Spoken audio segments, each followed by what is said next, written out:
करते समय प्लेन कैसे क्रैश हुआ हम इसको जानेंगे, और पैसेंजर जो A11 सीट पर बैठे थे जिनका नाम मुकेश कुमार विश्वास है, उनकी जान कैसे बची इसको भी डिटेल में समझते हैं। तो आप देखिए, कुछ एनिमेशन से दिखाता हूं मैं। सबसे पहले प्लेन जो है रनवे से टेक ऑफ करता है। वो टेक ऑफ करता ही है कि सबसे हाईएस्ट ऊंचाई उसकी 425 फीट होती है।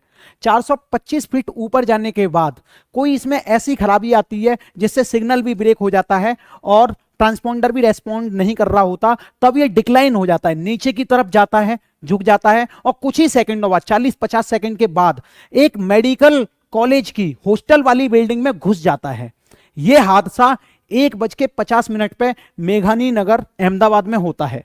तो प्लेन यहां पर आप देखिए क्रैश हो जाता है। फिर एक ये मातम का दृश्य बन जाता है, क्योंकि यह घटना दिन की है और आपको मैं बता चुका हूं कि मेडिकल कॉलेज के एक हॉस्टल की बिल्डिंग की बात है। तो दिन में हो रहा था 1:50 के आसपास लंच, जिसमें हॉस्टल में बच्चे भी बैठे हुए थे। तब ये प्लेन जो है उसकी जो नोज कॉन होती है, आगे वाला हिस्सा होता है, वो हॉस्टल के अंदर घुस जाता है। आप चित्र में देख पा रहे हो। अब ये वही प्लेन है जिसके फ्यूल टैंक में 1,20,000 लीटर फ्यूल भरा हुआ था। अब सोच के देखिए आप, अगर आपके घर के आसपास थोड़ी सी भी पेट्रोल में आग लग जाती है तो कितना भयानक दृश्य होता है, सिलेंडर फट जाता है तो कितना भयानक दृश्य होता है। 1,20,000 लीटर फ्यूल वाला जहाज जब क्रैश होता है, इससे थोड़ी सी भी चिंगारी मिलती है तो पूरे आसमान में धुआं ही धुआं हो जाता है। अब हम बात करते हैं इस प्लेन के अंदर बैठे हुए यात्रियों की।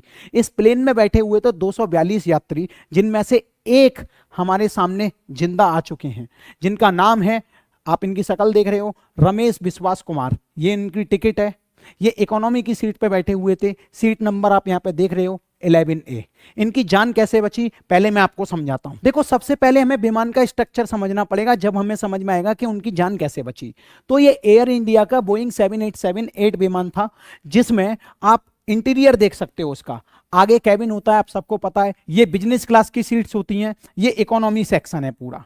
इकोनॉमी सेक्शन में सबसे आगे वाली सीट पर 11 नंबर पर ए वाली पोजीशन पर बैठे थे हमारे विश्वास, जो कि बिल्कुल जिंदा रहने का विश्वास लेके आए थे, क्योंकि उन्हें ये तो अंदाजा हो गया था कि प्लेन में कुछ गड़बड़ हो गई है। अंदर अफरा तफरी होने लग गई थी बहुत ज्यादा, है ना, डगमगा भी रहा था बहुत ज्यादा प्लेन। तो उन्होंने क्या किया, क्योंकि ए सीट के पास ही होता है इमरजेंसी गेट, तो ये इमरजेंसी गेट को खोलकर वहां से कूद जाते हैं और धुएं से बाहर निकलते हैं और पुलिस वालों से बोलते हैं कि मैं तो जिंदा हूं, मेरी मदद मेरे भाई को ढूंढने में कीजिए।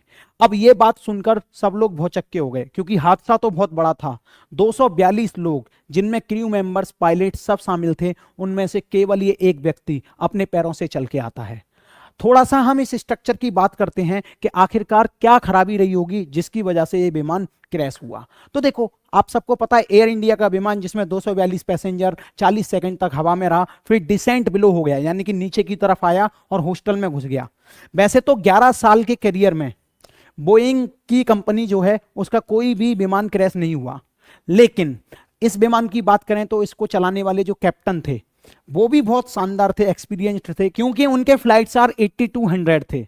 अगर वेदर की बात करें तो दिन का समय था, अहमदाबाद जगह थी, वहां शांत माहौल था, हवा भी बहुत तेज नहीं थी, तो वेदर भी एकदम सटीक था, विजिबिलिटी भी अच्छी थी, सूर्य की रोशनी थी, कोई दिक्कत नहीं। तो हो सकता है इसमें टेक्निकल कोई फेलियर हो गया हो सकता है कोई इंजन फेलियर हो गया हो। अब ये जानकारी आपको आगे मिलेगी कि किस वजह से ये विमान क्रैश हुआ, क्योंकि जो प्लेन के अंदर एक ब्लैक बॉक्स होता है, उसमें से इंफॉर्मेशन को रिट्रीव किया जाता है, फिर बताया जाता है कि इसके क्रैश होने का कारण क्या है। तो आगे चलते हैं अब हम, क्योंकि आप जानते हैं प्लेन क्रैश होने से जस्ट पहले ट्रांसपोंडर जो होता है उसने सिग्नल ड्रॉप कर दिए। तो ये ट्रांसपोंडर होता क्या है, 20 सेकंड बाद इसने अपने सिग्नल ड्रॉप किए। तो ट्रांसपोंडर एक ऐसी डिवाइस होती है जो कि लोकेशन के बारे में बताती है, हाइट के बारे में बताती है, स्पीड का डाटा देती है प्लेन का, और ये डाटा किसको सेंड किया जाता है, ट्रैफिक कंट्रोलर को। तो ये ट्रैफिक कंट्रोलर के पास डाटा सेंड करते हैं, लेकिन ये सिग्नल ब्रेक हो गया, जिसकी वजह से ट्रैफिक कंट्रोल रूम में भी कुछ भी नहीं पता चल पाया। आगे चलते हैं। अब एक हादसा कुछ दिन पहले और हुआ था, जो कि रांची का हादसा था। देखो, प्लेन हवा में उड़ रहा था, एक गिद्ध आकर प्लेन से टकरा जाता है। गिद्ध इस तरीके से टकराता है कि प्लेन में कुछ ना कुछ खराबी आ जाती है। आप देख रहे हो बॉडी डिफॉर्मेशन हो गया है, तो इमरजेंसी लैंडिंग करानी पड़ी और लैंडिंग कराई रांची में। तो आप ये समझिए कि कोई भी पंछी अगर प्लेन से टकरा जाता है तो भी उसकी इमरजेंसी लैंडिंग करानी पड़ती है, चेक करना पड़ता है कि कहीं प्लेन खराब तो नहीं हो गया। क्योंकि आज से बहुत समय पहले की बात करें तो 1988 में एक हादसा हुआ था। एक प्लेन 1000 किलोमीटर प्रति घंटा की स्पीड से हवा में उड़ रहा था। कुछ कबूतर उसके जेट इंजन में फंस गए थे। कुछ कबूतर जेट इंजन में जब फंस गए तो जेट इंजन में हो गया ग्लिच, जिसकी वजह से प्लेन हो गया क्रैश। तो पंछियों के चक्कर में भी कभी कभी प्लेन क्रैश हो जाता है। तो ये समस्याएं बहुत देखने के लिए मिलती हैं। हालांकि हम सब लोग जानते हैं कि 241 लोगों की हानि हुई, जिनमें से एक तो बच चुके हैं। लेकिन आप सोचिए कि दुनिया में कितनी अनसर्टेनिटी है। ये लोग अहमदाबाद से लंदन जा रहे थे, कुछ अपनी बिजनेस मीटिंग के लिए जा रहे थे, कुछ घूमने के लिए जा रहे थे, है ना, कुछ किसी से मिलने के लिए आए थे इंडिया, कुछ बाहर काम करने जा रहे थे। अलग अलग लोग अपना अलग अलग प्लान बना के जाते हैं, फिर भी बेचारे क्या करें। लाइफ बड़ी ही अनप्रेडिक्टेबल है। मैं आपसे भी यही कहना चाहूंगा कि जिंदगी को खुल के जियो, पता नहीं कब कौन सी चीज हो जाए। अगर आपको पढ़ाई करनी है ढंग से तो फन इन पाठशाला का लिंक दे रखा है डिस्क्रिप्शन में, आप वहां से मेरे से लॉन्ग क्लास में जुड़ सकते हो। मैं क्लास 9 से लेकर 12 तक IIT JEE नीट का भी पढ़ाता हूं, तो आप एप्लीकेशन पर जाके पूरी क्लास का एक्सेस कर सकते हो, है ना। कोर्स की फीस भी कुछ भी नहीं है, ठीक है, बहुत नॉर्मल है, बहुत नॉमिनल फीस है, क्योंकि मेरी इच्छा यह है कि हर घर में अच्छी शिक्षा पहुंचे। और मैं एक और अनाउंसमेंट करना चाहूंगा, मैं यूट्यूब पर रेलवे का फ्री पढ़ाने जाऊंगा गवर्नमेंट एग्जाम वाले स्टूडेंट्स को। तो ठीक है, आपको उसका पूरा का पूरा आइडिया इसी चैनल पर मिल जाएगा, तो आप मेरे साथ जुड़े रहना। बाय बाय, टाटा, जय हिंद।